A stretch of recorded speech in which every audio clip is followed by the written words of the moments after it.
With Resident Evil 9 being out for a few days, I have been enjoying my time with this game a lot. But what's interesting is that of all the highlight of the new features, there's one in particular that's caught me off guard, and it's the introduction of the Requiem, same name as the game. The Requiem is this Resident Evil's power weapon. It is meant to just do a lot of damage and have very little ammo, and you have to be very wise. However, this might be the best interpretation of a power weapon I've seen from any game. So let's get things out of the way. First of all, the pistol itself does a shit ton of damage. It is a 12.7 by 55. Note, for my knowledge, there's only 2 weapon systems that use this, and for this caliber to be in a revolver, your wrist would be done. However, basically the game's description describes that the DSO, which is what Leon's part of, is now using these as a standard. However, I think it's more than that. This is not only a weapon, but it's actually a tool. Believe it or not, in this game, killing enemies willy-nilly without popping their heads off or killing the body can really fuck you up, especially as Grace. If an enemy is dead and their head is still on, sometimes they'll turn into a blister head, and these guys are aggressive and just mean and make rerouting or retracking really, really annoying. Now yes, while you can try to hope for the lucky headshot or use hemostatic injectors to explode the bodies, this revolver, if you hit a headshot, it's basically guaranteed. Now yes, these rounds are rare. For example, I did a playthrough and only came across a total of 20 throughout all of Grace's section, but it has a lot of penetration. So there's a lot of these rooms where I never felt bad about using a round. Even in my first playthrough where with power weapons I would usually just save the ammo and end up never using it, this game I actually found myself using this thing a lot. But that's not why I think this weapon is amazing. It's because what it represents symbolism wise to Leon and to Grace, respectively. So let me get something out of the way. There's gonna be a little bit of spoilers here, but here we go. Leon's getting old, and not just that, the T-virus is now starting to affect him. Necrosis of the skin, stiffening, and slowing of reactions are definitely taking a toll on him. And with the BOWs just getting a hell of a lot worse, it's tough. He's having to fight a lot on both fronts for himself and externally. This revolver is a very peculiar choice for them to choose because 12.7 by 55 is just a ridiculous caliber. And something tells me Leon kind of hates having to rely on this thing. His skills were supposed to be the best, and now he's stuck to relying to this thing to at least clean up infected or to get through areas quickly. He's not the man we once knew. And especially with him being on a time limit, he needs every advantage he can get, whether he likes it or not. But Grace as a character is very fascinating. She stutters, she has anxiety, she has panic attacks. This is totally the most worst symptoms for a Resident Evil game. However, when she finally escapes the monster, she gets saved by Leon S. Kennedy, and before the door shuts, he offers her Requiem. Bioterrorism agency, right? Take this. You're sure? You might need it. Now go. Get out of here.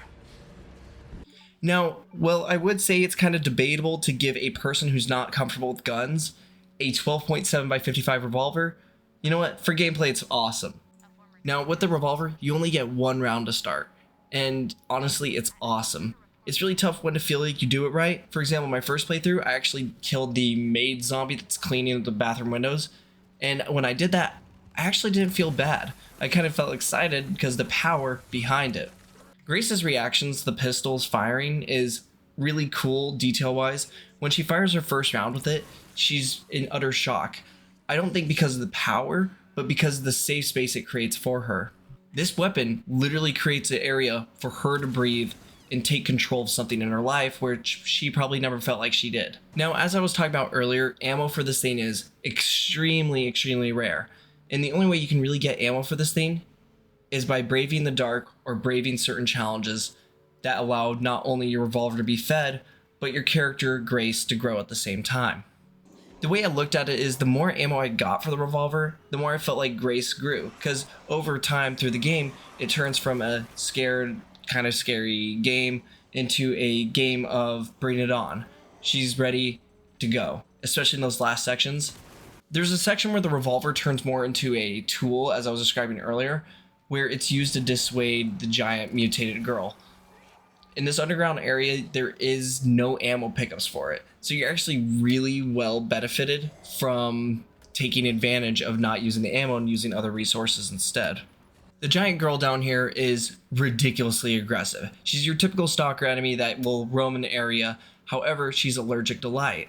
Now, you have to power up certain areas in order to get light, and sometimes she will just roam through the dark areas where you have to go. Now, there's the interesting part. The revolver, on the normal difficulty, if you hit her once, she'll go back up and crawl in the vents. Another reason to try to save the ammo. But what's interesting to me is I noticed on the revolver's hilt, or the handle, there's a pair of angel wings. Quite literally, it's a guardian angel protecting you by shining a light in this matter. And honestly, it's awesome. Now, towards the very end of Grace's first section, where you're getting out of the hospital, you have one last chance to go off against this thing, and it turns it into a bring it on situation. Every time Grace fires and stuns the monster, she always says something rhetorical or a close one or anything like that. Nothing really scared though, or anxiety driven. And with Grace turning on all the lights and stunning the monster, she's able to kill it with one final shot for the Requiem. And to put it very bluntly, it's a really good final send-off, and it starts a really good arc for her character. Now, I won't explain under the pretenses, but she drops the revolver and throws it to Leon at his feet. Now, if she was in front of me, I would immediately punch her because you should not disrespect a beautiful revolver like that. But that's besides the point. Essentially, the big part about this is that she drops it due to different preferences or opinions on the situation, and Leon doesn't really fully stop her. Grace is growing by letting go of this revolver that has helped her to grow, but now she's going to find her own truth, something that Mike Ness told me himself. And when Grace gets more clarification about what truth she is looking for, you actually play her again at one point, when Leon is quite literally at death's door. But what's interesting is Leon doesn't give the revolver to Grace. In fact, it seems like he trusts that Grace knows what she's doing. He gave her the revolver when she was anxious, nervous, and needed anything. But in this state, Grace has become badass. She's become the Sigourney Weaver, fighting her fear head on and taking things into her own hand. Because without her, she knows that Leon could die. What I'm trying to point out in this video is that the revolver represents more than anything. It's kind of like something of Chekhov's gun, which is like one of the most least used lit and comp advices. Essentially what it means is that anything that's introduced has to have something bigger behind it, either to the character or to the reader.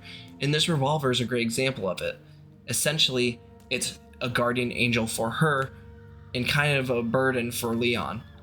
To Leon, it represents him weakening and getting slower and dying. To where Grace, it's something that makes her stronger and empowered as a character. Again, I might be overanalyzing this, but this is how I felt when playing the game. With Leon, it was weird to use it because the Leon I knew would go around with a pistol and just shoot everything in the legs. But with him slowing down, he needs every physical advantage he can get. But with Grace, she gets every advantage she needs. Well, there's my assessment on the revolver. I will say in-game, the way it splatters blood is awesome. In combat, feels cool. I do like that when you get hit, you can kind of like side swipe it and shoot from under. It's just really cool and fun to use, especially with infinite ammo. And yes, I did count up all the ammo. It's 20 in total for Grace. If there's anything else Resident Evil-wise, like especially with Requiem, that you want me to look at or analyze or assess, let me know, because this video was really fun. I spent all day thinking about it, and putting in narration has really helped me. Well guys, peace. Shut your fucking